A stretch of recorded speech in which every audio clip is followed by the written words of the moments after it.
আল্লাহ সুবহানাহু ওয়া তাআলার প্রতি আমরা সকলেই শুকরিয়া আদায় করি পড়ি আলহামদুলিল্লাহ। দরুদ সালাম পেশ করছি আখিরি জামানার নবী দু জাহানের বাদশা সাইয়্যিদুল মুরসালিন খাতামুন নবিয়্যিন রাহমাতুল লিল আলামিনের প্রতি আমরা সকলেই দরুদ সালাম পেশ করি পড়ি সাল্লাল্লাহু আলাইহি ওয়াসাল্লাম। আলহামদুলিল্লাহ, আল্লাহ সুবহানাহু ওয়া তাআলা পবিত্র কোরআনে কারীমের সূরাতুন নাজিয়াতের মধ্যে বলেন, ওয়াবরিজাতিল জাহিম লিমান ইয়ারা ফাআম্মা মান তাগা ওয়া আথারাল হায়াতাদ দুনিয়া। আল্লাহ সুবহানাহু ওয়া তাআলা বলেন, ওয়াবরিজাতিল জাহিম লিমান ইয়ারা। আল্লাহ সুবহানাহু ওয়া তাআলা কিয়ামতের দিন আল্লাহ রাব্বুল আলামিন চূড়ান্ত বিচারের পরে জাহিমকে অর্থাৎ জাহান্নামকে আল্লাহ রাব্বুল আলামিন দর্শকদের জন্য প্রকাশ করবেন। আল্লাহ তাআলা দর্শকদের জন্য জাহান্নামকে উপস্থিত করবেন। রাসূল আকরাম সাল্লাল্লাহু আলাইহি ওয়াসাল্লামকে আল্লাহ সুবহানাহু ওয়া তাআলা মিরাজের রজনীতে আল্লাহ রাব্বুল আলামিন দেখিয়েছেন জাহান্নামীদের কি শাস্তি প্রদান করা হবে। আল্লাহ সুবহানাহু ওয়া তাআলা তাকে দেখিয়েছেন। তো যাদের জন্য জাহান্নামকে খুলে দেওয়া হবে, জাহান্নামকে প্রস্তুত করা হবে, আল্লাহ সুবহানাহু ওয়া তাআলা তাদের পরিচয়, তাদের গুনাহগুণ আল্লাহ রাব্বুল আলামিন পবিত্র কোরআনে কারীমের মধ্যে আল্লাহ তাআলা বর্ণনা করেছেন। আসলে আমরা আমাদের মাঝে সেই সমস্ত গুনাহগুণগুলি পাওয়া যায় কিনা। আল্লাহ রাব্বুল আলামিন পরের আয়াতের মধ্যেই বলেন, ফাআম্মা মান তাগা ওয়া আসারাল হায়াতাদ দুনিয়া। ফাআম্মা মান তাগা, আল্লাহ রাব্বুল আলামিন বলেন যে যারা সীমা লঙ্ঘন করবে, যারা সীমানা ছাড়িয়ে যাবে।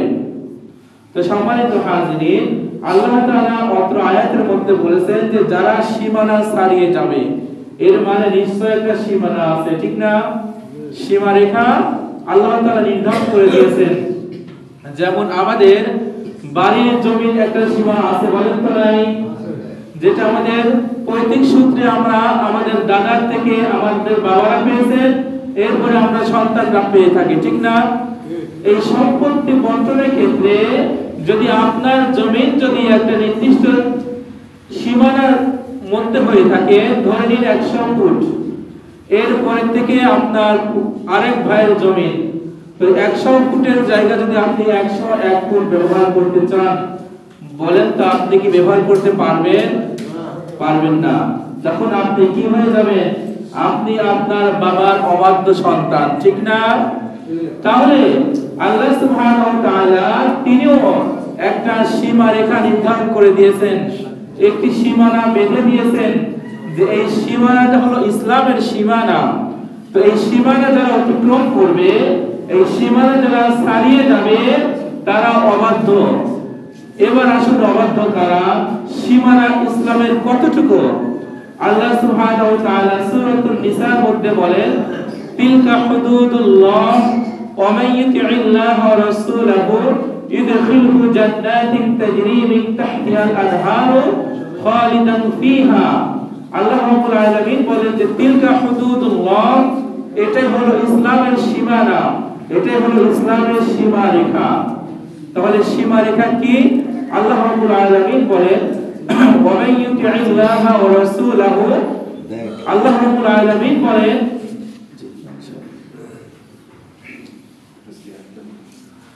আল্লাহ সুবহানাহু ওয়া তাআলা বলেন যে ওয়া মান ইউতি'িল্লাহ ওয়া রাসূলাহু, ইসলামের সীমারেখা হলো যে ওয়া মান ইউতি'িল্লাহ ওয়া রাসূলাহু, যারা হচ্ছে আল্লাহ তাআলা এবং তার রাসূলের আনুগত্য করবে।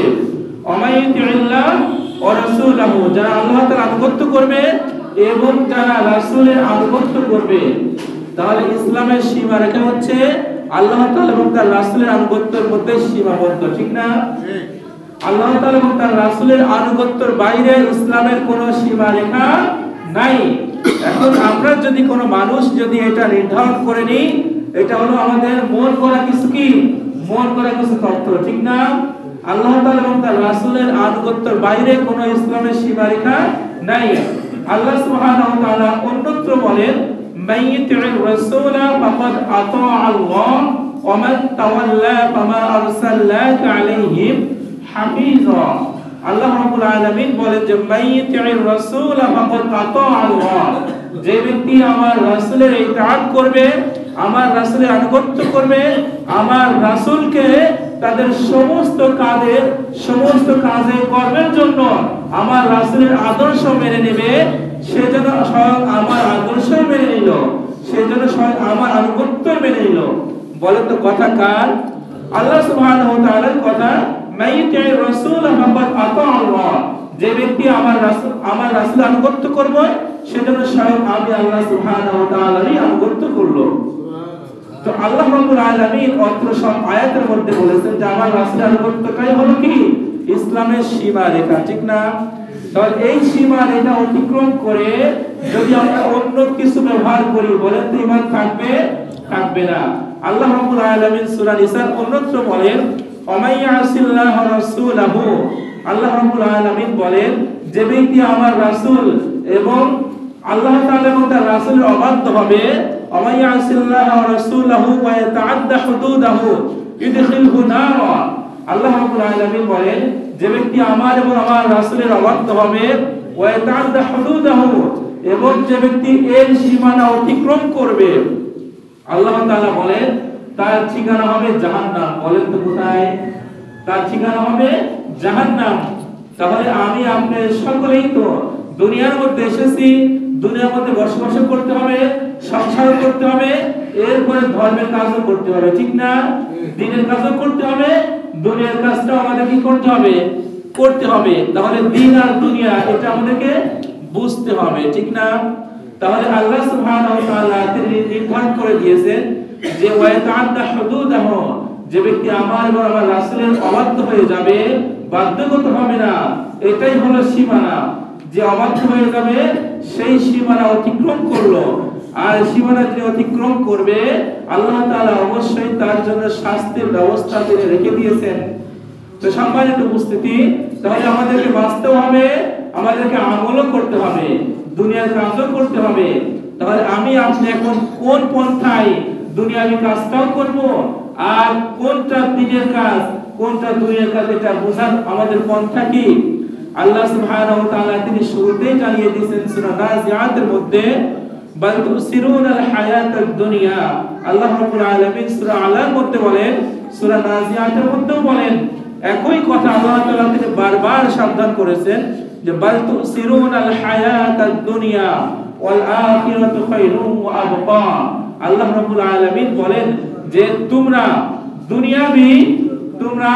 আমরা কেউ কথা না বলি, সম্মানিত উপস্থিতি, কেউ কথা বললে, আলোচনার মধ্যে কথা বললে আল্লাহ তাআলার ঘোষণা ওয়া ইযা কুরিআল কুরআন ফাসতামিউ লাহু ওয়া আনসিতু লাআল্লাকুম তুরহামুন। যে ব্যক্তি কোরআন এবং হাদিসের আলোচনা যেখানে করা হয় সেখানে কথা বললে ফাসতামিউ লাহু, তোমরা সেটা চুপ করে সেটা শ্রবণ করো, যদি শ্রবণ না করো ওয়া আনসিতু লাআল্লাকুম তুরহামুন, তাহলে শ্রবণ করলে আল্লাহ তাআলার রহমত আসবে, পক্ষান্তরে চুপ করে শ্রবণ না করলে আল্লাহ তাআলার গজব আসতে পারে। এজন্য আমরা যে কোনো সময়, যে কোনো মুহূর্তে, যে কোনো আলোচনার সময়, এটা কিন্তু কোরআনের আয়াত, সূরা আরাফের আয়াত, আমরা কেউ কথা না বলার চেষ্টা করব এবং সেই আলোচনাটা আমরা দিলের কান দিয়ে শোনার চেষ্টা করব। আমাদের যে কান আছে এই কান দিয়ে না, এই কান দিয়ে শুনলাম আর কান দিয়ে বের করে দিলাম, এমনটা নয়। দিলের কান দিয়ে আমলের নিয়তে আমাদেরকে শুনতে হবে। আর এই আকাঙ্ক্ষা রাখতে হবে যে হে আল্লাহ, আলোচনা থেকে আমাকে হিদায়াতের পথ ও পন্থা আমাদেরকে বাদ দিয়ে দিও, দেখায় দিও, এই আশা আমাদেরকে এই দোয়া সকল অবস্থাতেই রাখতে হবে। তো আল্লাহ সুবহানাহু ওয়া তাআলা তিনি বলেন যে বাল তুসিরুনাল হায়াতাদ দুনিয়া, যে ব্যক্তি কি করবে, দুনিয়ার জীবনকে অগ্রাধিকার দিবে, দুনিয়ার জীবনকে প্রাধান্য দিবে। তো আমি আপনি দুনিয়াতে চলতে হবে, ঠিক না? তাহলে দুনিয়ার জীবনকে বলেন তো প্রাধান্য কি দেওয়া যাবে? প্রাধান্য দেওয়া যাবে না। এই ক্ষেত্রে আমরা কিন্তু একটা দোয়া আমরা মুনাজাতের মধ্যেও বলে থাকি অনেক সময় যে রব্বানা আতিনা ফিদ দুনিয়া হাসানাতাও ওয়া ফিল আখিরাতি হাসানাতাও ওয়া কিনা আযাবান নার। বলেন এটা আমরা বলি না? ইমাম সাহেবরা কিন্তু দোয়াতে বলেন, আমরা যারা জানি তারাও কিন্তু পার্সোনাল ভাবে যখন দোয়া করতে যাই এই কথাটা আমরা বলি, ঠিক না? তো এই কথাটা যখন আমরা বলি, এই কথাটার অর্থ কি আমরা বলেন তো জানি? আমরা কিন্তু অধিকাংশই জানি না। এই অর্থ হলো যে হে আল্লাহ, আমি দুনিয়ার কাজ যতটুকু করব, আখিরাতের কাজটা অতটুকু করার তৌফিক দিও। তাহলে আপনি দুনিয়ার কাজ করছেন 24 ঘন্টার মধ্যে 23 ঘন্টার অধিক, ঠিক না? আপনি আল্লাহর কাছে চাইলেন যে আমাকে দাও কতটুকু, 12 ঘন্টা দিনের কাজ আর 12 ঘন্টা দুনিয়ার কাজ। সংক্ষিপ্ত হয় যেটা সারমর্ম যেটা সেটা বলি যে আপনি দোয়া করলেন যে হে আল্লাহ দিন আর দুনিয়াকে আমার সমান পর্যায়ে রাখার তৌফিক দাও। সমান পর্যায়ে বলে তো রাখা যাবে? সমান পর্যায়ে আপনি ধরলেন, সমান পর্যায়ে রাখলেন, তাহলে এবার আপনি দিনের কাজ কতটুকু করছেন আর দুনিয়ার কাজ কতটুকু করছেন বলেন তো? সমান কি হচ্ছে? সমান হয় না। ফজরের নামাজ কত মিনিট লাগে বলেন তো? সর্বোচ্চ 15 মিনিট। এরপরে জোহরের নামাজ 15 থেকে 20 মিনিট, আসরের নামাজ 10 মিনিট, মাগরিবের নামাজ 15 মিনিট, ইশার নামাজ 20 মিনিট, ঠিক না? না এর বাইরে কি আমরা সাধারণ সময় দেই না, ঠিক না? তাহলে 1 ঘন্টা বাইরে কিছু সময় বেশি। এই যে কিছু সময় বেশি, 1 ঘন্টার কিছু সময় বেশি বা কিছু সময় কম, এই সামান্য সময় 24 ঘন্টার মধ্যে 24 ভাগের 1 ভাগ আমরা কোন কাজে লাগালাম? 1 ভাগ কিন্তু আমরা দিনের কাজে লাগালাম আর 23 ভাগ আমরা দুনিয়ার কাজে ব্যয় করলাম, ঠিক না? তাহলে বলেন তো আমাদের কথা অনুযায়ী কাজ কি ঠিক হলো না? তাহলে অর্ধেক তো দূরের কথা, 24 ভাগের 1 ভাগ হয়ে গেল, ঠিক না? তাহলে আমি আপনি যখন এই 1 ভাগটাও যখন কাজ করতেছি, এই কাজের মধ্যেও কি আমাদের একাগ্রতা নাই, ঠিক না? বলেন তো আছে নাই? আল্লাহ সুবহানাহু ওয়া তাআলা তিনি বলেছেন যে তোমরা কি করো না, দুনিয়ার কাজ করতে গিয়ে আখিরাতকে ভুলে যেও না। বলেন তো কথা কার? আল্লাহ তাআলা। ওয়াল আখিরাতু খায়রু ওয়া আবকা। আল্লাহ তাআলা সূরা আল এই আয়াতের মধ্যে বলেন যে ওয়াল আখিরাতু খায়রু ওয়া আবকা, তোমরা দুনিয়ার কাজ করতে যায় দিনকে তোমরা ভুলে যেও না, আখিরাতকে ভুলে যেও না। অথচ আখিরাত তোমাদের অতি নিকটে। বলেন তো কত দূরে? অনেক দূরে, খুব কাছে, ঠিক না? আখিরাত কত দূরে? একদম কাছে। মানে আমাদের ঘরের শাহরগ কত দূরে বলেন তো? একদম কাছে, ঠিক না? এর মানে হলো ওয়ানাহনু আকরাবু ইলাইহি মিন হাবলিল ওয়ারিদ। যখন আপনার মৃত্যু এসে যাবে, ওয়াজাআস সাকরাতুল মাউত, যখন মৃত্যু এসে যাবে, মৃত্যু দিয়ে আমার আপনার আখিরাতের জিন্দেগি শুরু, ঠিক না? তাহলে এবার বলেন তো অনেক দূরে কি? অনেক দূরে কিন্তু নয়। তাহলে আমার আপনার আখিরাত কিন্তু একদম নিকটে, পর জগৎ কিন্তু একদম নিকটে। কত নিকটে আমরা কেউ জানি না, ঠিক না? তাহলে এখন আমাদের কি করতে হবে? দিন আর দুনিয়াটা বুঝে আমাদের আমল করতে হবে, ঠিক না? নসিব কিন্তু জাহান্নাম নিশ্চিত। আল্লাহ রাব্বুল আলামিন তিনি বলেছেন যে কি বাল তুসিরুনাল হায়াতাদ দুনিয়া, তোমরা দুনিয়ার কাজ করতে গিয়ে আখিরাতকে প্রাধান্য দিও না, আখিরাতের অগ্রাধিকার দিও। কিন্তু আমরা কি করছি? আল্লাহ তাআলা সূরা হাদীদের মধ্যে বলে ইলামু আন্নামাল হায়াতুদ দুনিয়া লাইবু ওয়া লাহু ওয়া যিনাতু ওয়া তাফাখুরুম বাইনাকুম ওয়া তাকাসুরুম ফিল আমওয়ালি ওয়াল আওলাদ। আল্লাহ রাব্বুল আলামিন বলেন যে ইলামু, তোমরা জানিয়ে রাখো, আন্নামাল হায়াতুদ দুনিয়া, তোমাদের এই পার্থিব জীবনটা হলো, এই দুনিয়ার জিন্দেগিটা হলো তোমাদের এমন লাইবু ওয়া লাহু ওয়া যিনাতু ওয়া তাফাখুরুম বাইনাকুম ওয়া তাকাসুরুম ফিল আমওয়াল ওয়াল আওলাদ। আল্লাহ রাব্বুল আলামিন বলেন যে পার্থিব জীবনটা হলো তোমাদের পারস্পরিক ক্রিয়া কৌতুক, সাজসজ্জা, পারস্পরিক অহমিকা, অহংকার প্রদর্শন এবং সন্তান সন্ততি, তোমাদের ধন সম্পদের মোহে পড়ে তোমরা এই পার্থিব জীবনটা তোমরা ধ্বংস করে দিও না। কথা কার? আল্লাহ তাআলা। আল্লাহ তাআলা তিনি শুরুতেই বলেছেন যে ইলামু, তোমরা জানিয়ে রাখো যে তোমাদের জীবনটা হলো, তোমাদের এই জিন্দেগিটা হলো কেমন, তোমরা পারস্পরিক, তোমরা ক্রিয়া কৌতুক, হাসি খেল তামাশা, তোমাদের সাজসজ্জা, তোমাদের পারস্পরিক অহমিকা, এরপরে তোমাদের সন্তান সন্ততি। বলেন তো এগুলো কি আমাদের নাই? আছে। এগুলা সর্বোচ্চ শিখরে পৌঁছেছেন কোথায় বলেন তো? বর্তমান কোথায়? আমেরিকা, ঠিক না? এর মধ্যে আবার সর্বোচ্চ জায়গা যেটা, সেটা হলো ক্যালিফোর্নিয়া, ঠিক না? ক্যালিফোর্নিয়া যে লস অ্যাঞ্জেলসের যেখানে আগুন জ্বলছে, সেইখানে হলো সর্বোচ্চ। এই আয়াতের মধ্যে আল্লাহ তাআলা যেইগুলি বর্ণনা করেছেন সবগুলা গুণাগুণ ওদের মধ্যে আছে, ঠিক না? আমাদের মধ্যেও আছে। কিন্তু লস অ্যাঞ্জেলসের যে সেইখানে যারা হলিউডের যে সমস্ত তারকারা সেইখানে বসবাস করেন, ওদের মধ্যে আয়াতের মধ্যে আল্লাহ তাআলা যা নিষেধ করেছেন সর্বোচ্চটা তাদের মধ্যে আছে। বলেন তো নাই? আছে। আল্লাহ তাআলা অত্র আয়াতের শুরুতেই তিনি বলেছেন লাইবু ওয়া লাহু, তোমরা পারস্পরিক ক্রিয়া কৌতুক, হাসি খেল তামাশা, তোমার সাংস্কৃতিক বিষয় তোমরা একে অপরের উপর অগ্রগণ্য হও না। বলেন তো আমরা হয়েছি কি হয় নাই? আমরা হয়েছি, তারা হয়েছে সর্বোচ্চ, ঠিক না? আল্লাহ তাআলা তিনি আমাদেরকে নিষেধ করেছেন। সূরা তাওবার মধ্যে আল্লাহ রাব্বুল আলামিন বলেন ফালিয়াদহাকু কালিলাও ওয়ালিয়াবকু কাসীরা। আল্লাহ তাআলা বলেন যে তোমরা অল্প পরিমাণে হাসো আর অধিক পরিমাণে কাঁদো। বলেন হাসার কথা কতটুকু?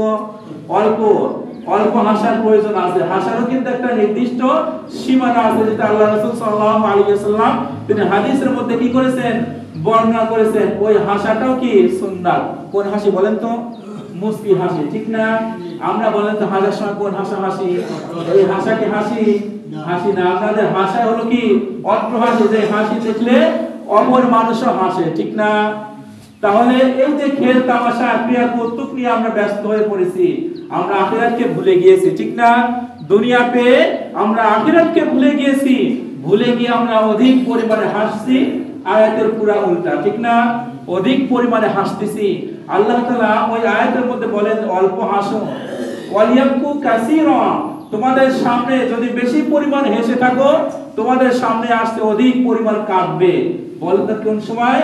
সেই সময় তোমাদের সামনে আসছে। আল্লাহ তাআলা আমাদেরকে নিষেধ করেছেন, ঠিক না? এরপরে তিনি বলেছেন সাজসজ্জা, লাইবু ওয়ালাহু ওয়াজিনা। তোমরা পরস্পর সাজসজ্জা নিয়ে ব্যস্ত হয়েছো। বলেন তো আমরা হয়েছে কি হই নাই? আমরা ব্যস্ত হয়েছি, ঠিক না? একে অপরের চেয়ে সাজসজ্জায় কিন্তু আমরা প্রতিযোগিতা করছি, ঠিক না?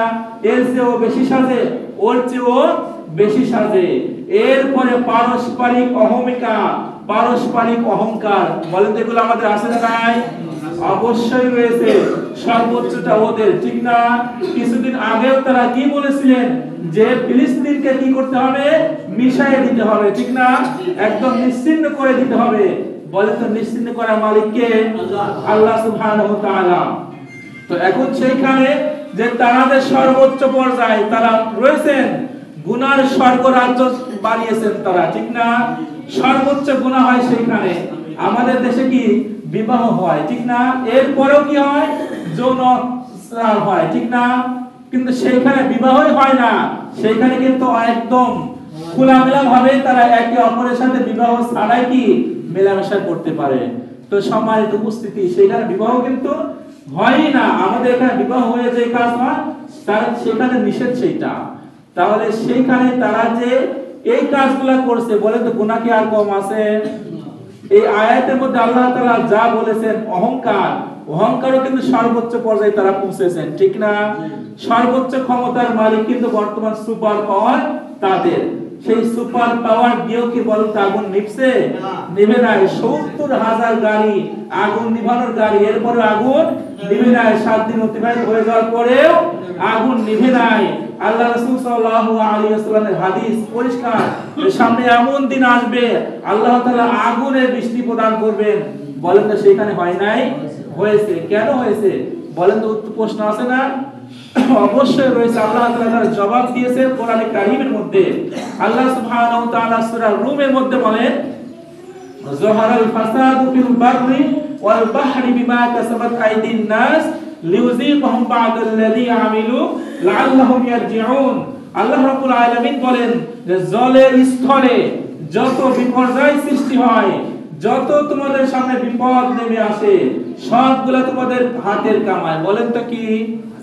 সবগুলো হলো আমাদের হাতের কামাই। আমরা হাত দিয়ে যা অর্জন করি আল্লাহ তাআলা সেটাই দেন। কেন দেন? আল্লাহ তাআলা সেটা বলেছেন লাআল্লাহুম ইয়ারজিউন, যাতে তারা আমার দিকে ফিরে আসে। এই শাস্তিটা পেয়ে তারা যেন আমার দিকে ফিরে আসে। এই যে গজবটা নেমে আসছে, বলেন তো সেইখানে কি কোনো মুসলমান থাকতে পারে না? অবশ্যই পারে।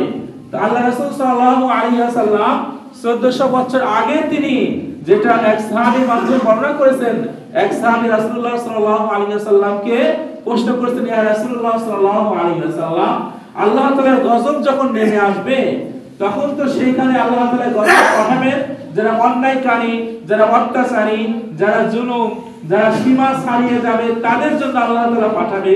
তো এই গজব এর মধ্যে কি কোনো ঈমানদার থাকলে কি তাদের কি হবে? আল্লাহ রাসূল সাল্লাল্লাহু আলাইহি ওয়াসাল্লাম তিনি পরিষ্কারভাবে জানিয়ে দিয়েছেন যে আযাব যখন আসবে, গজব যখন আসবে, সমানভাবে সকলের উপরেই আসবে। বলো তো কেমন ভাবে আসবে? সকলের উপরে আসবে। তাহলে সকলের উপর আসবে, কেন আসবে? আল্লাহ সুবহানাহু ওয়া তাআলা সূরা শূরার মধ্যে বলেন, ওমা আসাবাকুম মিন মুসিবাতিন ফাবিমা কাসাবাত আইদিকুম ওয়া ইয়াফু আন কাসীর। বলেন এটা কার কথা? আল্লাহ তাআলার কথা, কোরআনের আয়াত। আল্লাহ রাব্বুল আলামিন বলেন, ওমা আসাবাকুম মিন মুসিবাতিন ফাবিমা কাসাবাত আইদিকুম ওয়া ইয়াফু আন কাসীর। আল্লাহ তাআলা যখন বিপদ দেন, মুসিবত দেন, এটা হলো তাদের হাতের কামাই। ওয়ায়াফু আন কাসীর, হ্যাঁ, এর মধ্যে যারা ঈমানদার থাকবে এরাও সমানভাবে যখন তাদের উপর নেমে যাবে তখন তারা বুঝবে ওয়ায়াফু আন কাসীর, আল্লাহ তাআলা তাদের গুনাহগুলি maaf করে দিচ্ছেন একই ভাবে। বলি সুবহানাল্লাহ। তাহলে বিপদ যেভাবে আসবে, ঈমানদার থাকলে ওদের গুনাহ আল্লাহ তাআলা কি করে দিবেন? maaf করে দিবেন, ঠিক না? যেমন করোনা আসছিল, ঠিক না?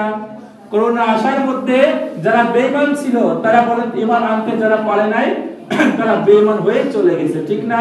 যারা ঈমান আনার পরে যারা ওই রোগে মারা গেছে বলেন তাদের স্থান কোথায়? হাদিসের ভাষায় তারা কিন্তু শহীদের মর্যাদা, ঠিক না? তাহলে দেখেন আসলো বিপদ, তাহলে বিপদ আসলো কাদের দ্বারা? গুনাহের দ্বারা, আমাদের বিপর্যয়ের দ্বারা আসলো। এর মধ্যে যারা সমানভাবে ঈমানদারদের উপর যখন এটা নেমে আসলো তখন এটা হলো তাদের গুনাহ মাপের একটা ওসিলা, ঠিক না? এখন বলেন তো যাদের অসুস্থ হয়, রোগ বেশি হয়, এই রোগ বেশি হয় এটা কি তাদের অপরাধ? বলেন এটা কি তাদের গুনাহ? এটা কিন্তু তাদের গুনাহ নয়। রোগ বেশি হওয়া, অসুস্থ হওয়া, এটা হলো কি গুনাহ মাফ হয়ে যাওয়ার লক্ষণ। ফিরআউন বলে তো নাম শোনেন নাই? আমরা সকলেই জানি, ঠিক না? ওর কিন্তু কোনো রোগ বালাই ছিল না, দীর্ঘদিন যাবত ক্ষমতায় ছিলেন, ওর কোনো অসুস্থ ছিল না, কোনো রোগ ব্যাধি ছিল না। রোগ না হলো তাদের লক্ষণ, আর রোগ হওয়াটা হলো অবশ্যই আল্লাহ তাআলা তাদের গুনাহ কি করবেন? maaf করে দিবেন, তাদের গুনাহ মুছবেন। এইজন্য আমরা সকলেই আল্লাহ তাআলা অত্র আয়াতের মধ্যে যে সমস্ত গুনাহের কথা বলেছেন, যে ধন সম্পদ, পারস্পরিক অহংকার, অহমিকা, সাজসজ্জা, ক্রিয়াকৌতুক, এগুলা যেন তোমাদের কি করে না পারে, দুনিয়ার মোহে যেন পড়ে তোমরা আখিরাতকে বাদ দিয়ে এগুলা পিছনে তোমরা যেন না ছোটো। আল্লাহ তাআলা সেটাই তিনি বলেছেন। রাসূল আকরাম সাল্লাল্লাহু আলাইহি ওয়াসাল্লাম হাদিসের মধ্যে বলেছেন, হুব্বুদ দুনিয়া রাসু কুল্লি খাতিআ। এই হাদিসের মধ্যে সব কিছু আল্লাহ রাসূল সাল্লাল্লাহু আলাইহি ওয়াসাল্লাম বর্ণনা করেছেন যে দুনিয়ার মুহাব্বত সব গুনাহের মূল। বলেন তো কি? যত গুনাহ আছে সব গুনাহর মূল হচ্ছে দুনিয়ার মুহাব্বত। তাহলে এই অত্র আয়াতে যে কয়টা অপশন আল্লাহ তাআলা বর্ণনা করেছেন, এর বাহিরেও যেগুলি আছে সবগুলা কি দুনিয়ার মুহাব্বত, ঠিক না? আপনি দুনিয়ার মুহাব্বতে যা কিছু করবেন সবগুলা হলো কি? সব গুনাহের মূল, সব গুনাহের মাথা। আল্লাহ রাসূল সাল্লাল্লাহু আলাইহি ওয়াসাল্লাম বলেছেন রাসুন মানে মাথা। তিনি বলেছেন সব গুনাহের মাথা হলো দুনিয়ার মুহাব্বত। তাহলে আমাদেরকে দুনিয়ার মুহাব্বত কি করতে হবে? পরিত্যাগ করতে হবে। যদি পরিত্যাগ করতে না পারি, আল্লাহ তাআলা তিনি শুরুতে বর্ণনা করেছেন, অত্র আলোচনা যেটা শুরুতে যে আয়াতটা তেলাওয়াত করা হয়েছিল, যে দুইটা শ্রেণীর মানুষদেরকে আল্লাহ তাআলা কি দিবেন? জাহান্নাম দিবেন।